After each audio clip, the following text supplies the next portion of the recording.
don't want to be glib about it or anything, but they timed it perfectly. Really, like I think it was almost consider a handful of days later. What happened has been. That's right. They were in Shepparton, showcasing their wares, and it was terrific to see the Joeys perform and deliver some tremendous results. I thought their game against China was terrific when you consider the competition that's been on offer.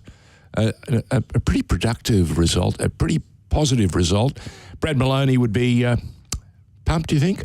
Yeah, absolutely. I mean, we talked about the Cambodia game, I remember a couple of weeks ago, being potentially, when they played each other in lower age groups, that team gave the Joeys, or that pack of under-16s who are now the Joeys, quite a lot of trouble, and they dealt with them pretty easily. And then China, I mean, I spoke to Josh Parrish, obviously an FNR alum, but also the caller for the Joeys games during that tournament, and he said that... So he saw most of the games during the tournament, yeah, didn't he? I mean, he was there the whole time, and he was blown away with the professionalism... Maturity. And the maturity of that China team, particularly their striker, whose name at this present moment escapes me, but Josh told me that he thought he had that sort of world-class ability. So to have beaten them...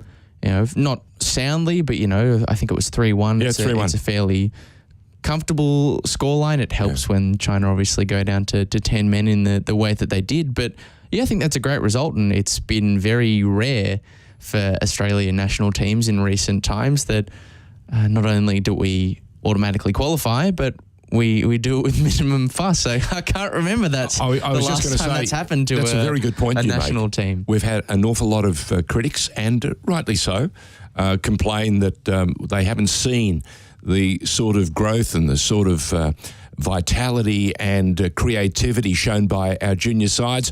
In fact, so many of them have played in a number of tournaments around the world, men and women, and they've been, I won't say outclassed, but certainly outmaneuvered time and again. And I think one of the biggest criticisms I've heard, and it didn't rear its head on this tournament for one particular reason, because the boys kept winning, which was terrific.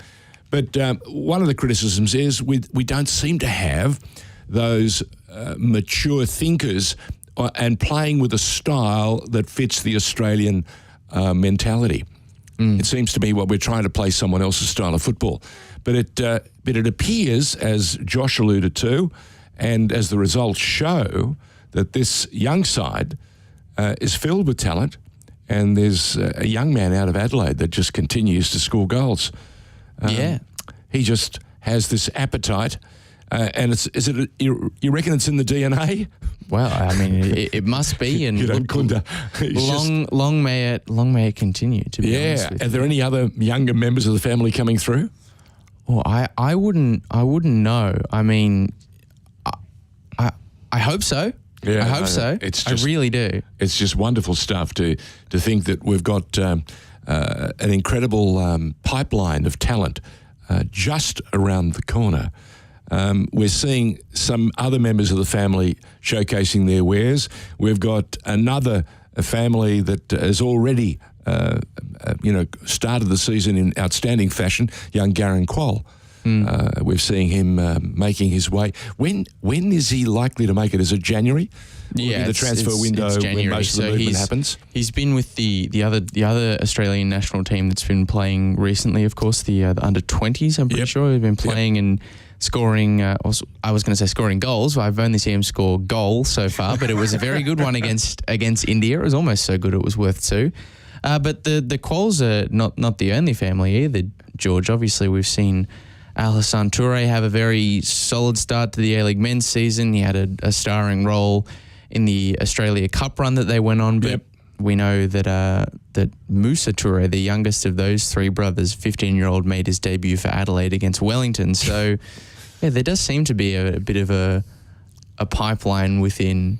Maybe I remember Graham Arnold, I think once sort of jokingly was going on Ancestry.com. There was a joke flying around that he went on Ancestry.com to find players that he could naturalise. Yep. Maybe we just need to do that to just be like, oh, this player who's really good, Do they have a younger brother? Well, do they have a younger sister? Is there some way we can sort of gamify? We shouldn't laugh because this pipeline that we've all got. those are possibilities. The thing that really is, you know what's really exciting? I've been watching this game and following this game and playing this game for a lifetime. Yeah. And once upon a time, it used to be the Italian families and their children. Then it was the Greek families. Then we saw a smattering of fabulous talent come out of the Balkans and whatever they were, whether they were Macedonian, whether they were Croatian, Serbian, Montenegrin, the whole box and dice. And they started playing in a number of different clubs in this country and made their way to the very top. So we've been blessed with wave after wave of immigration. We've seen young starlets and stars make their way in. So this latest community, the newest community to Australia, now seems to be bearing fruit, and some very talented, very exciting talent as appearing on our football pitches and making quite an impression. Yeah, I think the greatest sort of disappointment. I actually am going to pitch an idea to you at the end of this train of thought, George. I think the greatest shame where it relates to the Toure and the Quol brothers. I think there's one more Quol than there is Toures, but. The problem is they play all the same position. If they were sort of, I see what you're saying. If they had spread themselves sort of throughout the park, like say Alu decided he was actually better served as a right back or as a defensive midfielder, we could have had potentially nearly an entire 11 of national team players or Socceroos, best case scenario, split between maybe we should families. Just blame their family.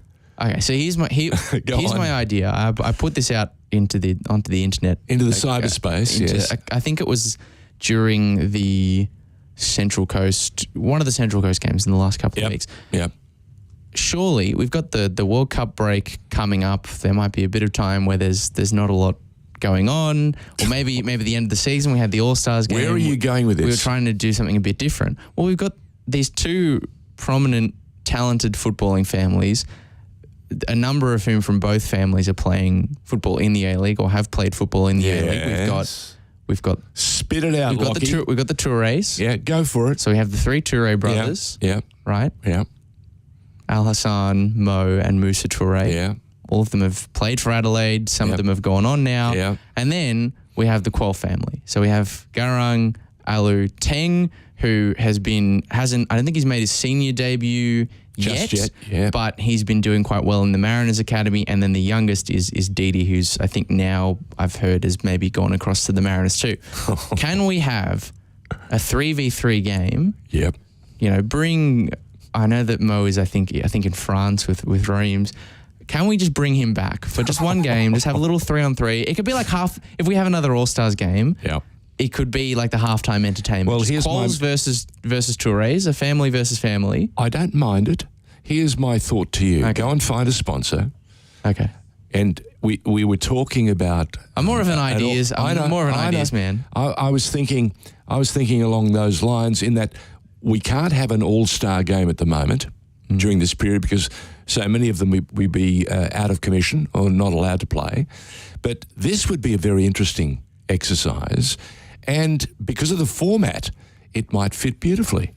And speaking of formats, we've got a special guest joining us very, very shortly. Yes. So let's get across to that. But I'll play with that idea. Not a bad one at all. So you want a special game pitched so that these youngsters can play off against one another in a bit of a, what would you call it, exhibition? Yeah, an exhibition match. Okay. I mean, right. Look. So who's going to coach? I don't think you need a coach. Let nature fit the bill. Let the dads or the mums get out there and call the shots. Someone internal to the team, I guess, can decide to be like a captain coach. I mean, five-a-side, you very rarely, if ever, have a manager. It's usually don't say things like that. It's usually the most vocal of the people within. There are futsal coaches out there that'll come after you. Okay, but I'm talking that's a higher level than an exhibition game. You know. All right. Okay. I don't know. I think one to ponder. and one to put to one side for the time being, because we've got a special guest joining us. And tonight's State of Our Football Nation program, of course, proudly brought to you by the GIS, which is the Global Institute of Sport, which you seem to be very excited about. Well, I am. I mean, every time every time someone comes to us and says they want to support FNR, I'm always very interested in what they have to do. But I think they're providing an approach, GIS, that not a lot of people are doing, is sport-specific postgraduate qualification. So they're all online. They're short-term, so you can have this degree in a really short space of time. The one that's quite interesting to me, which we've talked about before, is the Masters, I think it's of football coaching and analytics. See, I'm an analytics man. Yeah, I know. I like to think that you're data driven. I like to think that I understand the game. It would be great to have a postgraduate qualification that proves, so you can throw the numbers up to validate that your argument is more substantive than mine. Is that what you're saying? It was like Marcus Babbel asked that journalist once, do you understand the game a bit? I would love to be able to hold up the piece of paper and say, yes, thanks to GIS. I do understand the game. Controversial. I do understand. Do you know, I reckon our first guest understands the game. I would say, in fact, almost certainly that's the case. She's at that part of the game at the moment where she loves to find ways to confuse defences and make an impact. In other words, she's one of those players who loves to score goals. In fact, she likes it so much, Brisbane Roar have decided to bring her back to the club. She's had one run with the club before, a couple of years ago, and been playing in the NPL competition in Queensland and also in New South Wales for Apia.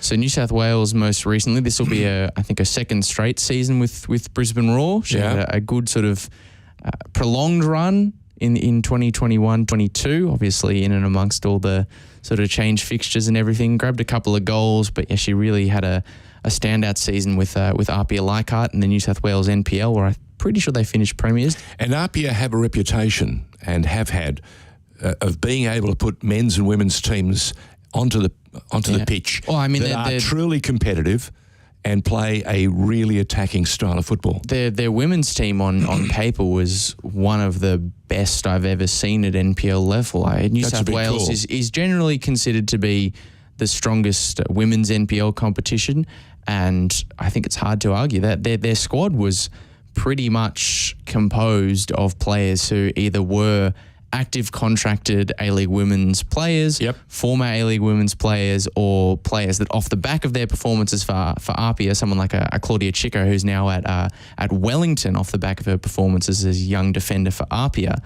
who have gone on. So it's a star-studded side. I mean, there's Princess Abini. She was playing for the Matildas while playing at Apia. So you've got Shae Connors, that's right. Yes, Connecticut-born. Rihanna Pollicina as well. There's a host of... now, Pollicina's come back and playing for Melbourne City. Melbourne City, yes. Melbourne City is putting together a crop of young women who are going to, I think, make a dent and play some attacking football under Radovicic.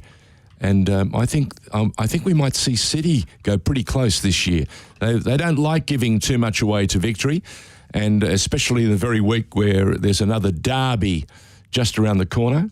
How are you coping with that? Are you involved in any of the goings on the Derby Day at Amy Park? I'm very detached from from Derby Day. Well, not detached in the sense that I don't have a horse in the race when it comes to Derby days. I just like to, these days, I like to just enjoy. You don't have a horse in the race? No, George. You've given up your Melbourne City allegiance. I'm an A-League enjoyer. That's what A-League enjoyer. Heart of Midlothian fan. I support Hearts. That's my team. Wow. In Scotland.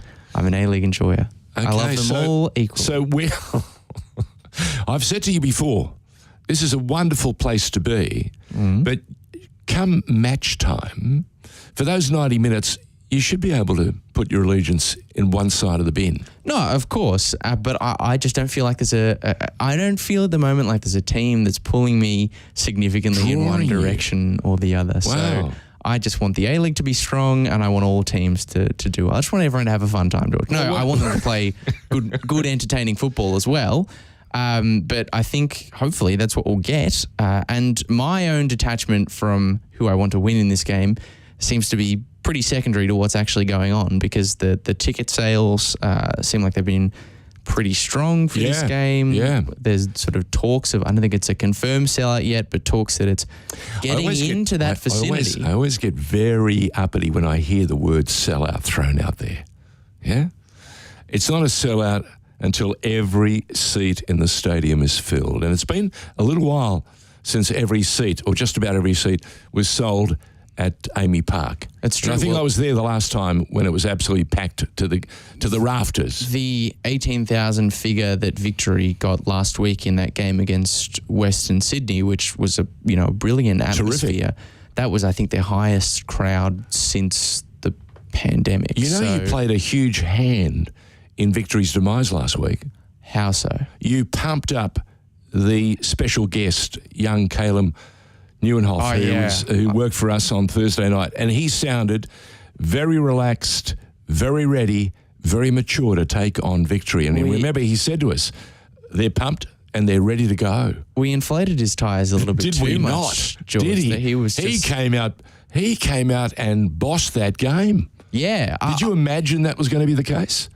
Well, I mean, I've been very impressed with what I've seen from Callum Neuenhoff so far. He's got a really brilliant positional intelligence. He's always trying to make things happen on and off the ball. Not arguing with you, but remember he's come back from a horror injury. Yeah, of course. I think that makes what he did all the more impressive. Doubly impressive, because he's managed to get that negativity out of the system, and he looked like he was all business. Yeah, but that game was a really intriguing one. A lot of people referred to it as though it was a Wanderers smash and grab. They sort of battened down the hatches. But I thought that midfield area in particular, they worked hard. I thought they really controlled the game in that third of the park, and the movement that we saw from Neuenhoff, his willingness to sort of take up pockets of space to provide a passing option, to carry the ball forwards, to get back and do the dirty work. We saw that kind of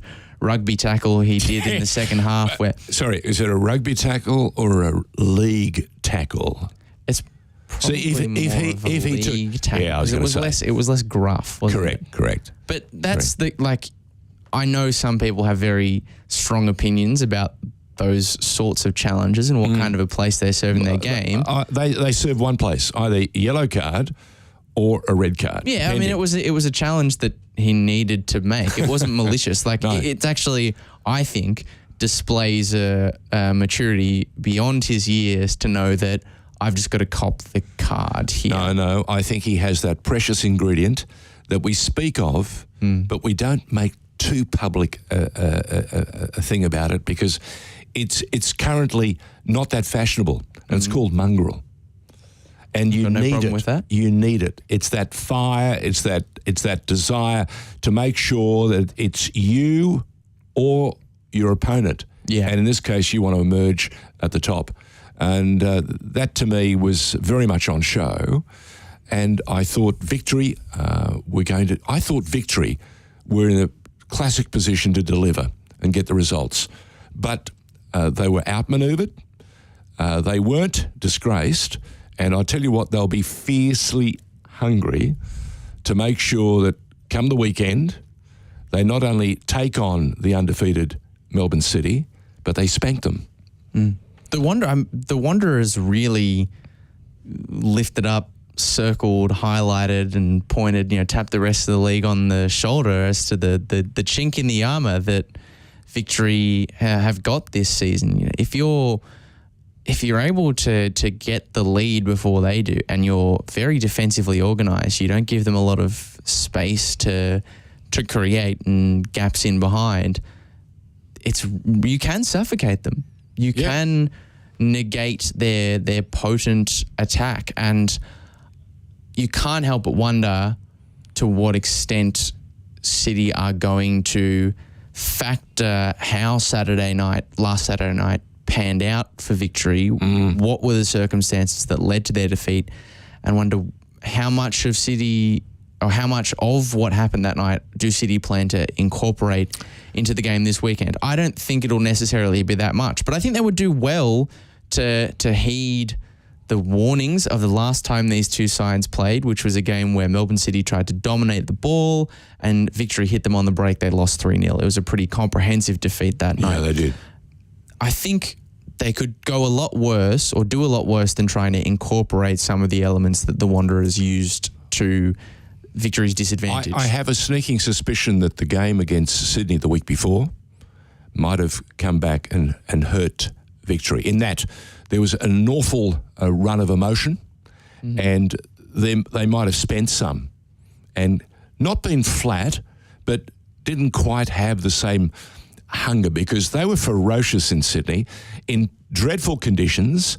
They were never going to give that game away, and we saw a classic contest that people are still talking about, that saw Sydney and Victory at their brand new ground go for it. Yeah. And it was exhilarating to watch. It excited people, and this is what we want to see. Week in, week out, we want to see at least 1, 2, 3 games. I'd love to see all of the games provide that sort of excitement. But the way it is at the moment, it's not quite the case. But we're hoping that this derby coming up between Melbourne City and Melbourne Victory on Saturday at Amy is a thriller.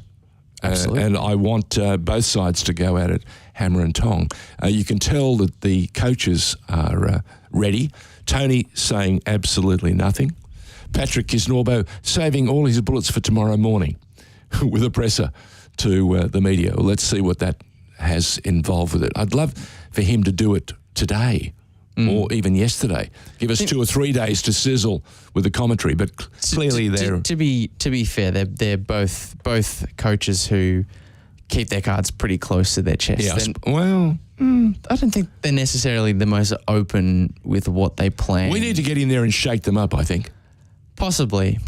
I'm not sure I'd want to shake up Patrick Kisnorbo necessarily. No, I'm happy. His arms are quite big. I might leave that to you. No. I've known him since he was 16. He's all right. He can look ferocious, but he's a really good guy. Really good guy, and he's had a lot to do, and he's matured and developed, and continues to develop. They've given him every opportunity to be as good a coach as he can be. He's been schooled through the City process, and we're seeing most of their coaching along those lines. We saw, of course, Ange Postecoglou join the City group and look after Yokohama Marinos, and we're seeing Kevin Muscat doing a similar sort of thing. And now we're seeing Patrick. Wonder what the next step is for Patrick. Is it a case of, again, being able to bring this team and have it deliver another championship, another premiership? What do you think? I think there's some pressure on her. On him. To deliver this season. You know, to. I thought he delivered last year. They were first past the post. They lost the grand final. That's true. Some would say that they did it in a way that maybe wasn't as convincing. They didn't. You win the premiership. Yeah, they didn't beat the top. They didn't beat another side in the top 4 until the final series. You only have to win when you have to win. That's true, but in a league where you've inevitably got a final system. I think you're over-analysing this. I'd love to have some stats now to throw at you. I wish you did. I'd love to be able to. Our special guest, have we lost her? I think we're still waiting for Shae to jump on. Shae Connors from the Brisbane Roar is our special guest. We were hoping that she'd be joining us by now. I'm just wondering if there's been a problem and we need to sort it up. Let's take a break. When we come back, we'll see if we have our special guest joining us. Ever wanted a career in football? At the Global Institute of Sport, you can now study a master's degree in football business or football coaching and analysis right here in Australia. GIS is the largest provider of sports degrees in the UK, with campuses at Wembley and Etihad Stadium. Learn online with unique access to the iconic MCG and a big-hitting Australian industry network. Be one of the first Australians to get a football master's degree and join GIS's global network of football leaders. Apply now to start in February 2023. Learn more at gis.sport/FNR. That's gis.sport/FNR. Maloney takes, and it's in! It's Ben Watson! It's Ben Watson for Wigan Athletic! They've surely won the FA Cup! For Dave Whelan, for Roberto Martinez! You just cannot write scripts like this!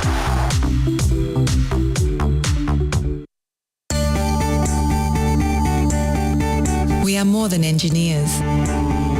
We are more than project managers. We are more than surveyors. We are more than infrastructure specialists. We are more than planners. So, who are we? We are problem solvers, providing the highest quality service and results. We are a team of skilled professionals, focused on customer needs and outcomes. We are 23 years of industry experience, adhering to the highest safety standards. We are Melbourne, and we are right across Victoria. We are the Lanco Group, your business partner for engineering solutions. Lanco Group. We are more than you realise, and we are ready to partner with you. Are you looking to change your destiny in life? Be your own boss? Start your own business? If you are, you need people who understand your needs and are committed to helping you make it happen. At DKP & Co Chartered Accountants, we are more than just accountants. We are business advisors, taxation consultants, and strategists that specialise in setting up businesses. We understand the client and give them the very best customised advice and strategies to achieve their goals.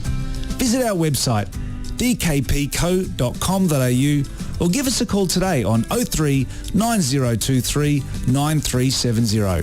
Fast, proactive, personal. That's DKP & Co Chartered Accountants.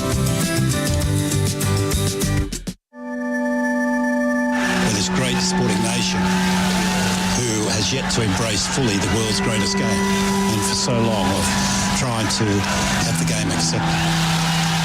When I'm up to the big football field in the sky, I just want people just to remember I told you so. And suddenly the complexion of the game changes. Let's hope it doesn't, but this is the best period for Iran in the match. Ali danger for Australia here, the flag's down!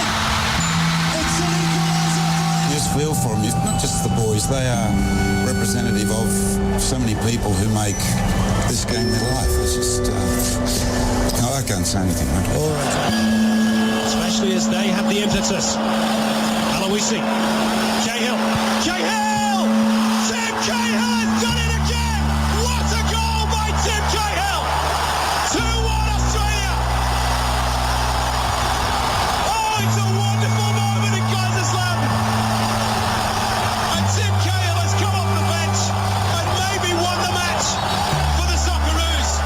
You're listening to FNR, Football Nation Radio.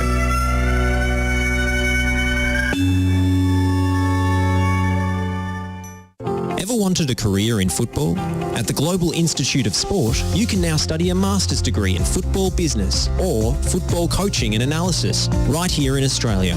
GIS is the largest provider of sports degrees in the UK, with campuses at Wembley and Etihad Stadium.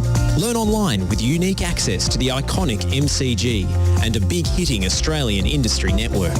Be one of the first Australians to get a football master's degree and join GIS's global network of football leaders. Apply now to start in February 2023. Learn more at gis.sport/FNR. That's gis.sport/FNR. Improve the financial heartbeat of your business. Increase profits, cash flow and manage your business better. Call DKP & Co on 03 9023 9370.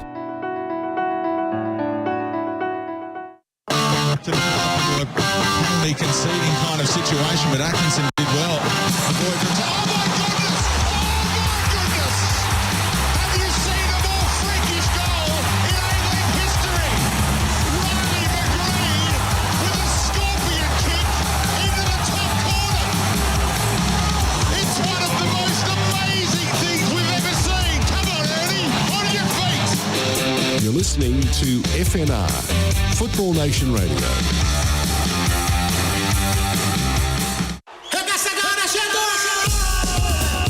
Ronaldinho gathers speed past Ramos.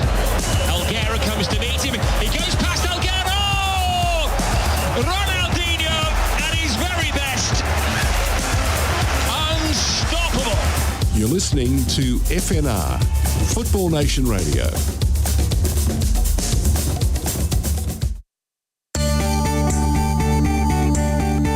We are more than engineers. We are more than project managers. We are more than surveyors. We are more than infrastructure specialists. We are more than planners. So, who are we? We are problem solvers, providing the highest quality service and results. We are a team of skilled professionals, focused on customer needs and outcomes. We are 23 years of industry experience, adhering to the highest safety standards. We are Melbourne, and we are right across Victoria. We are the Lanco Group, your business partner for engineering solutions. Lanco Group. We are more than you realise, and we are ready to partner with you.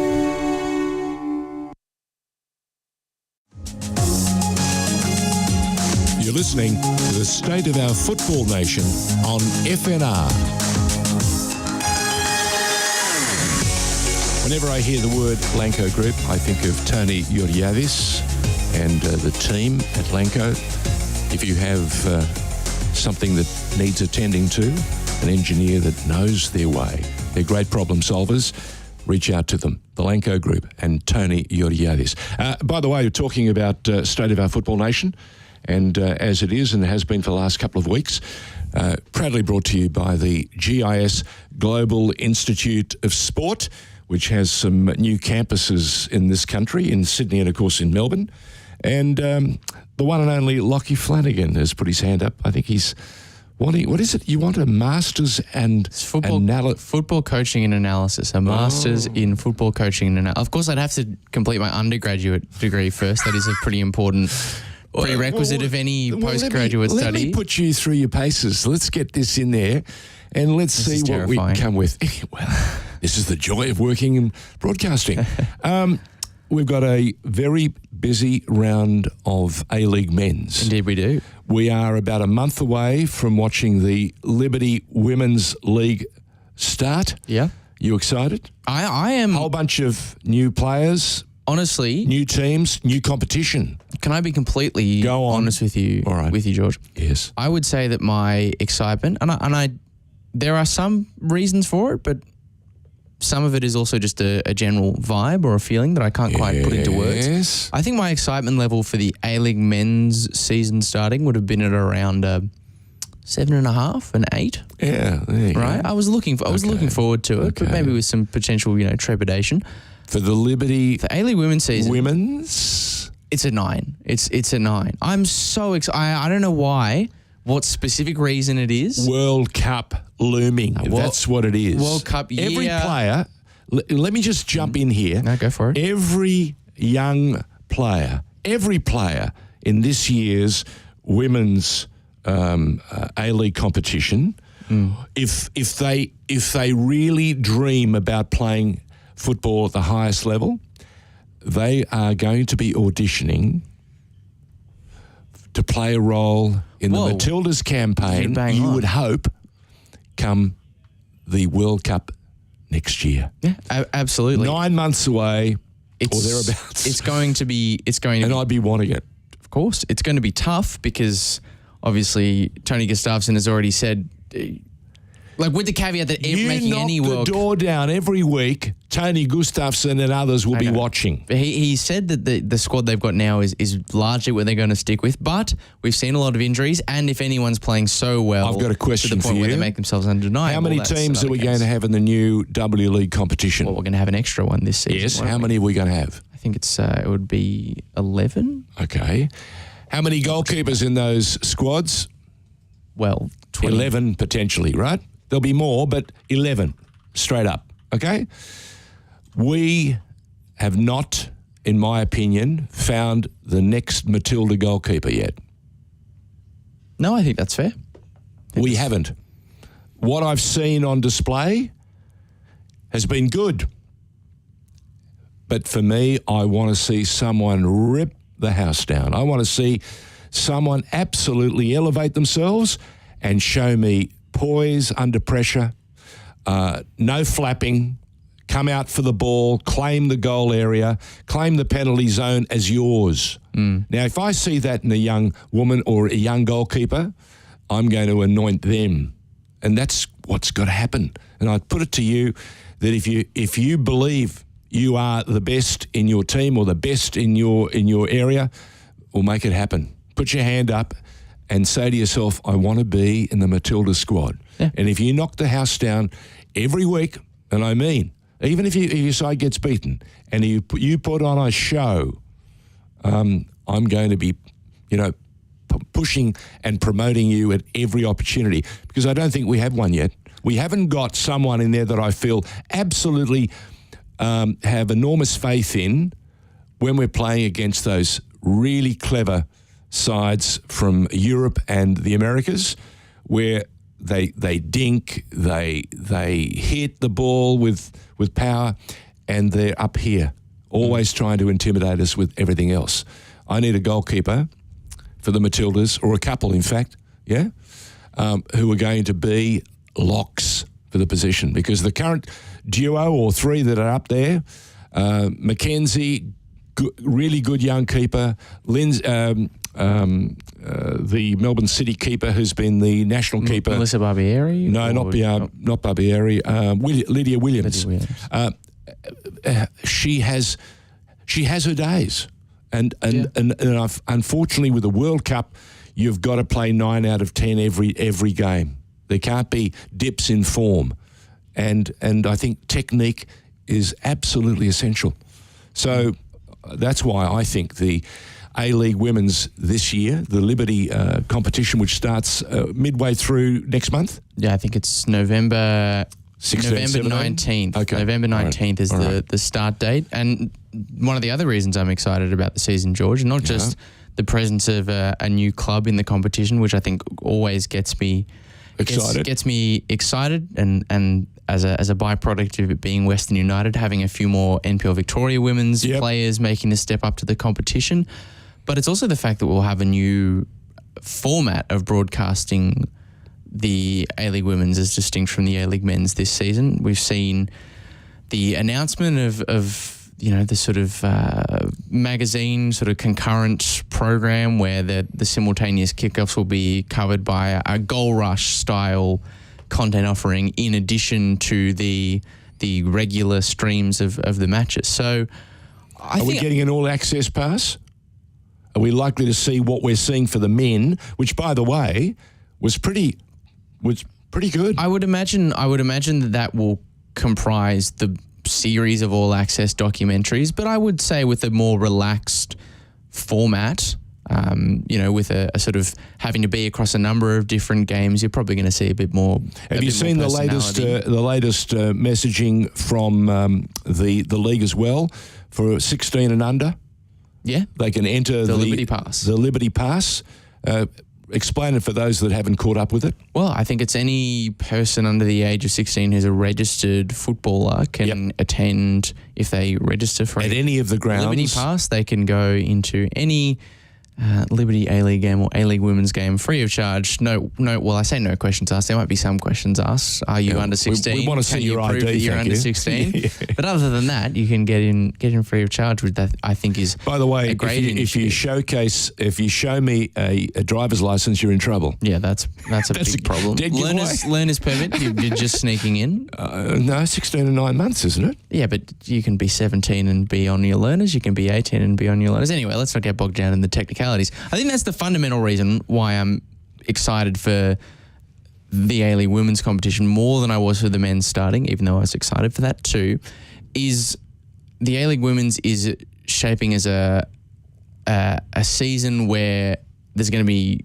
an expansion of ideas. What can we do with the way we broadcast the competition, the way we present things? And Paramount Plus, Channel 10, Bold and also the 10-play platforms will be warehousing and showcasing all of the games. But and so there are we're getting excuses. We're getting some experimentation with how these things will be broadcast, and I think the more innovation we have, even if it tries and doesn't work out as well as might have been intended, I think more innovation in Australian football rather than less is a very strong thing. Whereas compared to the A-League men's, I pretty much knew that what I was given as a viewer, as a consumer last year, was pretty much the same as what I'm getting this season. There hasn't really been much change. There's been a few extra offerings from the APL, not from Paramount specifically, but this addition of this extra goal rush style program is a pretty significant shift in approach. Have you not enjoyed the Monday night offering with Simon Hill? No, you're twisting my words there. That did exist in the back end of the season. If you're referring to round ball rules, that did exist last season at the end of the year. At the end of the year, I've enjoyed that, but I'm talking about the packaging of the actual games themselves here, and the fact that the A-League women won't be on Bold, but it will be on 10 play every game, so anyone can watch the competition. Correct. Yeah, that's been a plus for me, watching how they've made subtle shifts.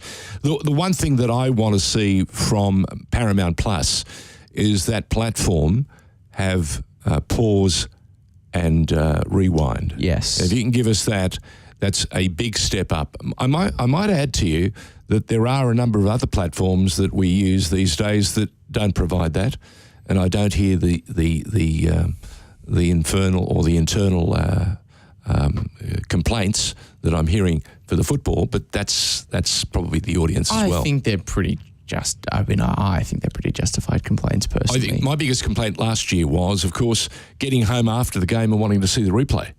Having to wait till the next day. But people who are parents have got to turn up half an hour later to something. They've got to watch the game on delay. Someone who's just come back from work.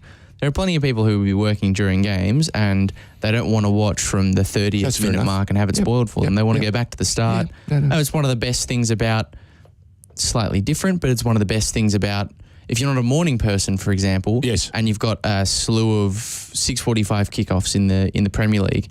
Or Europe, the Champions League. Or Europe. I can go on to Stan and Optus provide both. Or Optus. Yep. And if I'm waking up at 8 and the game's got 15 minutes left to go, I don't have to watch the final 15 minutes. I can go. We're going to have to check with SBS. Are they going to be offering mini games as well? You would hope so.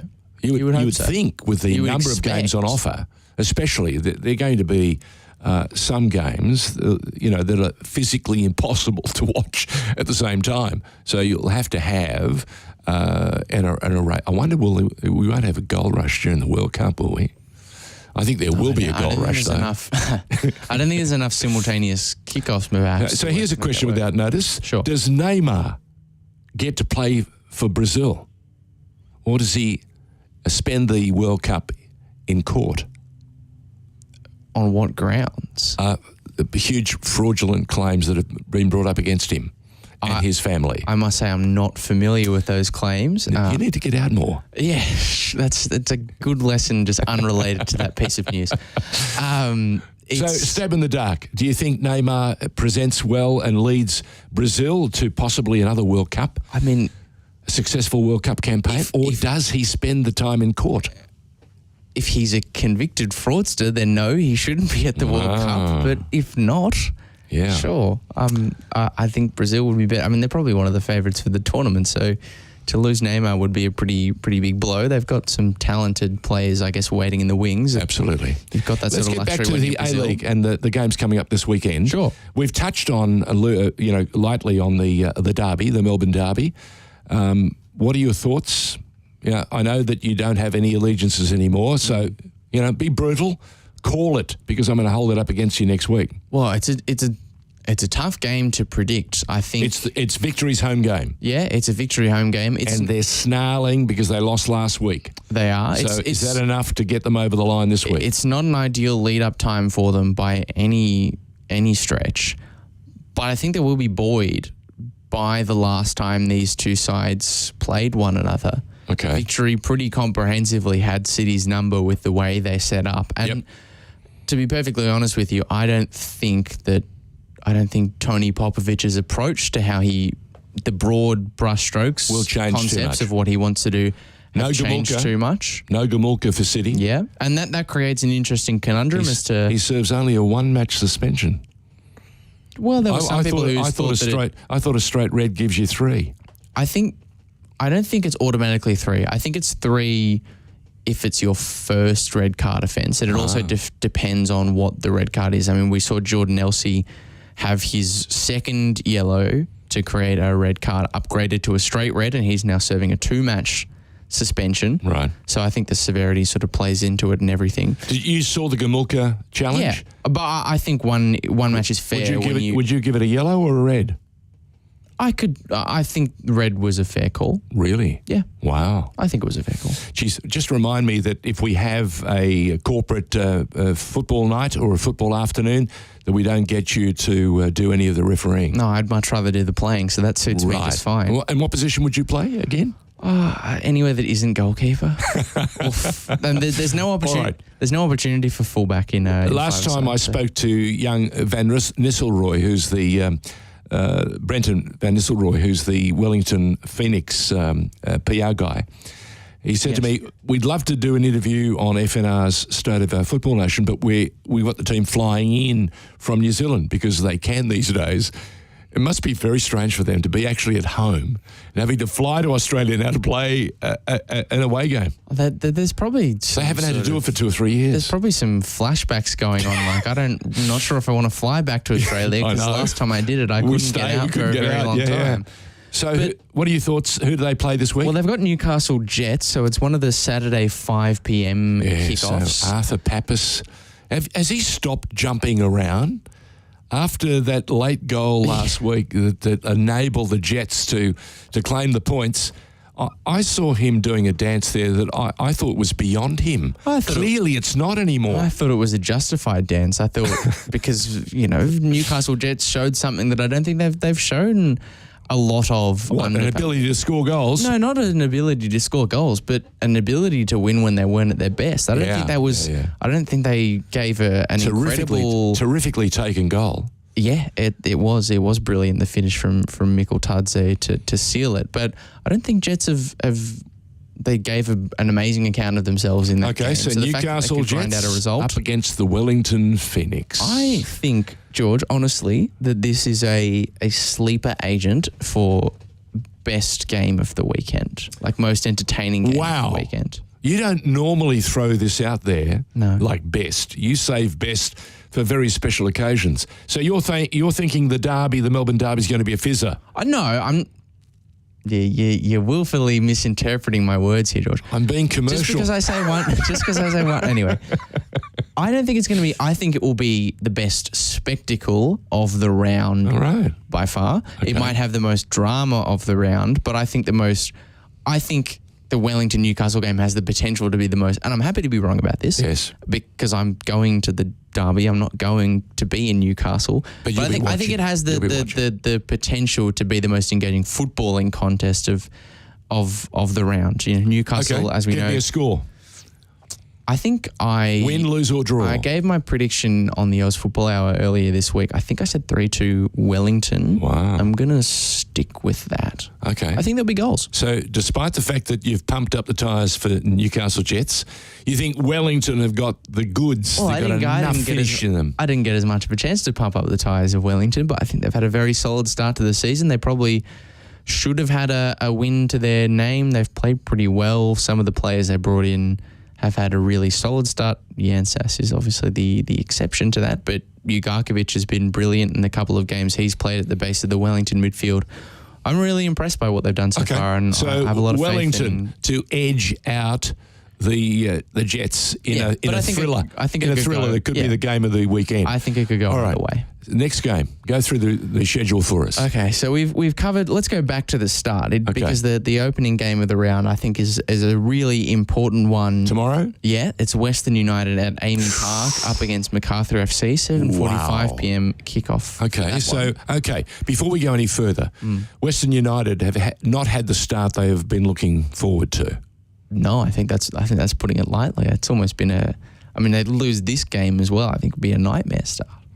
They haven't had the full squad that played in the grand final for a number of reasons. Is that must be impacting, surely? Well, absolutely. I think you got the cutting edge striker who hasn't been able to play. You had Lachie, who had as poor a game as I've seen him play in Australia. Well, he's been able to play, but the problem is he hasn't been playing like he's able to. Correct.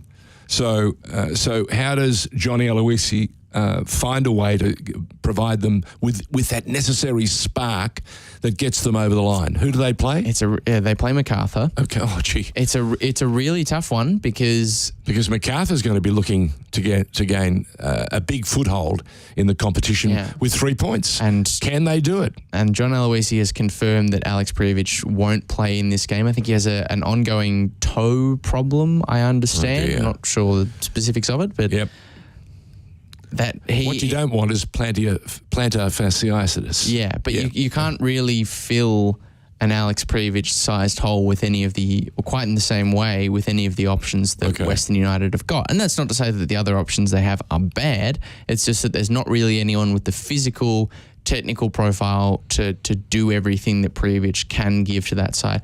The good news for them is that Diamante is back in the match day. Big call. Is back in the squad? The round, the match day squad, but he's back in contention to be selected. Okay. You wouldn't expect him to start, but maybe to play a bit part role. So you're thinking off the bench impact player? Yeah, but even he doesn't provide that or can't provide that Prijovic-like presence. Well, he's a very different player on the park. Totally more creative rather than a finisher in that regard. I think what version of Western United we see? Well, not even Western United. I think you could make it as simple as what version of Leo Lachie is there on Friday night really goes a long way to deciding this encounter, because their young late striker that came on in the dying minutes of the game against City and scored. Milanovic? Yeah, he seems to be one out of the box. He's played twice. He's scored 2 goals in his A-League career. That's not a bad strike rate. Yeah, well, he's played two games to start the season, scoring off the bench in both in that game against City. Of course, he's interesting proposition. He is a. I've been told that. Do you keep feeding him? I wonder if he could be in line to start in this game. Perhaps I think they've tried Dylan Wenzel-Halls up front as the I guess first choice when Privovic's not available, so the second choice. But I don't think Dylan Wenzel-Hall seems to be the ideal sort of player to Prijovic. He's this guy foil. the lovely foil. He picks up all the little pieces, the dregs from the big man. Yeah, and he's also had the crumbs. Some would say. I don't want to call him a crummer though. He's also had a couple of chances in games, good chances that he hasn't been able to take. He had a glorious one, I think, when the game was still early on. I think it was either still at 0-0 or Western had just taken a 1-0 lead, and he was played through by Lachie Wales with this beautiful ball and just wasn't able to find the finish in the end. There might have been a body in the way, but Milanovic has come off the bench and done really well. He's had a really strong pre-season. I would like to see him start. Or Western. I still think Macarthur. I'm going to go for a draw. I just think this is tomorrow night's game at Amy. I'm going to say draw. Okay. I just think that as bad as they've been to start the year, and they've got their injury concerns, and the players they've got missing do make a big difference. Right. I just think this Western United squad is still on paper too good to be a side that loses their opening 3 games of the season. 2 things we don't do: we don't play on paper, and we don't play grand final replays unless they're in the grand final. Okay? No, it's Premiers v Champions. Exactly right. Okay, so Friday night you're going for the Macarthur Bulls to pull an upset? No, I've said draw. You said a draw. I'm going for a draw. I'm saying the Bulls. I think that's the fair. Edge it out. I think that's the fair and logical prediction. Okay, next game. The other Saturday 5 p.m. kickoff, we talked about Newcastle Wellington before, but Western Sydney are hosting Brisbane Roar, who have been in the headlines for all the wrong reasons. That's true. But can I also say, this is this time last year, Josh Parrish was in your seat. And he was saying to me how moved he was, how excited he was by Moon's contribution and by his coaching and by what he was offering for the early moments of the Brisbane Roar campaign. And from the moment those words left Josh Parrish's mouth, that side has been on the downhill at a rate it's almost unbelievable. Beware the Josh Parrish curse. No, I'm not going to stick. I'm putting it to you. To be fair, I'm not going to. From that day, they have been going. They're downhill skiers at the moment. To be fair, George, I'm not going to stick the blame totally on Josh because I was buying into the very same hype train that he was at the start. But to be honest, I don't think that what we're seeing from Brisbane at the moment is a problem totally of Warren Moon's making. And Charlie Austin, can he lift them out of the mire, out of the doldrums, out of this flat spot, which really confused me. Last week I was watching, and normally when City play away from home early in the season, it's a recipe for a win for the team they're playing against, not for them to play a pretty simple game, and they scored what they had to do, but they came away with the 3 points, and it was the easiest 3 points they've had in ages. It was a second gear performance. Yes, and I don't like to see it. And they did it with 10 men for nearly 50 minutes. The man advantage made zero difference to Brisbane's competitiveness in this game. It was as insipid a performance I can remember seeing. Who wins for a this long game? Time. Well, Western Sydney have got to be the favourites. The Brisbane Roar have just had such a bad week. To go back to the question you asked me before, can Charlie Austin lift this team? Well, yeah, he can do that to an extent on the pitch, but Brisbane Roar's problems run far deeper than what's presently affecting them. I'm trying to stay away from what happened on their Twitter sphere. Clearly, whoever runs their account needs a few sharp lessons in letting things run for any length of time. In fact, it would have been a much better idea not to put it out until they'd spoken to everybody involved, and that includes the APL and Football Australia, because what came out was not the sort of talk that any club should be displaying or pursuing to limit their development squads to 16 and above. That's just crazy stuff. Yeah, but that's enough. Let's leave that. Let's get back to the program. I think Charlie Austin, if anyone's going to do it, it will be him. But I still think the Wanderers have been solid in the first 2 weeks. They should win. Okay, Wanderers. Sunday. We've got Sunday. We've done the Melbourne Derby. Well, we technically haven't given predictions to that game. We will in a moment. We'll leave it to the very last minute. Yeah, Go on. That's good planning. Sydney FC against Adelaide United. Where's it being played? Being played at Allianz. Being played at the brand new Allianz Stadium. Well, I'll tell you what, Sydney will deliver the goods. I think I think Adelaide are a couple of weeks away from being in that wonderful zone that when they get in there, they get really combative and start playing some wonderful football. I think Goodwin is still a few weeks short of the best form. So I'm going to go with Sydney, the home side, claiming the points. Here's a question for you, George. Go on. We saw a crowd, I think, of about 21,000 for the Big Blue, the return to Allianz Stadium. Yep. What do you think is a pass mark for Sydney in terms of an attendance figure? 15. 15 for this game against Adelaide. Wow, that's a high. I feel like that's a high bar. I'm telling you. I'd say. Excuse me. They've built a magnificent new stadium. Not they, the government of New South Wales. And they've been given the unique privilege, along with two other codes, Rugby League and Rugby Union. Mind you, did you see the brouhaha from the Rugby League side?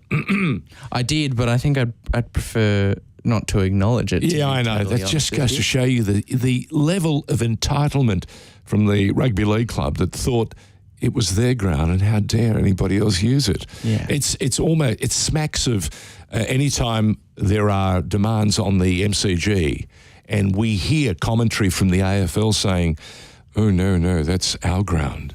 Just My response to them would be, Ron Barassi just crushing the soccer ball. "Yeah, well, yeah."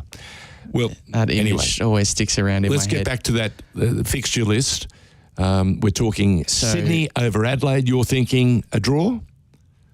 It's a really tough one. I almost lean towards Adelaide. I'm going to say draw. I think it's a 1-1 draw. I'm giving you Sydney. Yeah, fair So enough. we move on. The Okay. next contest. Well, the final game of the round is Central Coast hosting Perth. And this will be their first legit game because the last one was wiped out because of the weather. Their first legitimate home game, and in their first legitimate home game, I think they should win. I think there's still questions as to what involvement Garang Kuol will play, how much he'll play. He's back. Whether or not he starts is another matter altogether. He might play a role off the bench. He probably will play a role. I mean, it would be his first start in the A-League men's, I just remembered. But, yeah, we don't know to what extent he'll feature. But irrespective of whether he does or he doesn't, I still fancy Mariners to get the result. So Central Coast Mariners to beat Perth. I thought Central Coast were really good against Wellington. That was a great game. They were maybe a bit unlucky to lose. All right, well, let's get now to the final game, and we're just almost time up on the program, and it's the derby, and it's Victory against Melbourne City. Call it. I'm going to say City to win. Wow. Yeah. I'm calling Victory to win. Wow. So there you go. That went in the reverse of the way that I expected it to. Well, and as they say in the storybooks, if you're talking broadcasting, you've got to keep people guessing. Yes. So there you go. Mate, we were hoping to have a special guest join us. Clearly there's been some problem. Well, let's hope that Shae Connors is okay and that the Zoom link did not go to the junk mail by mistake.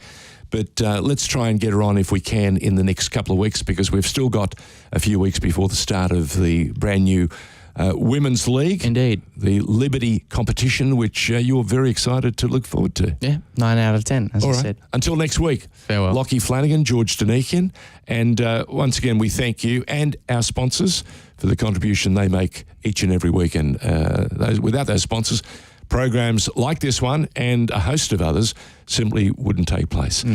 Almost 5 years. When's the birthday party? I'm not sure. You'd have to tell me, George. I'll have to get. I'm still waiting for my invite. What size birthday cake do we make? Do we make it a grand tart? Well, the size of the desk? I hope so. I'm a very enough hungry for man everyone. now. I would like to see a cake of that magnitude. Catch you next week. At the moment. Thanks, Lachie. You're listening to the State of Our Football Nation on FNR.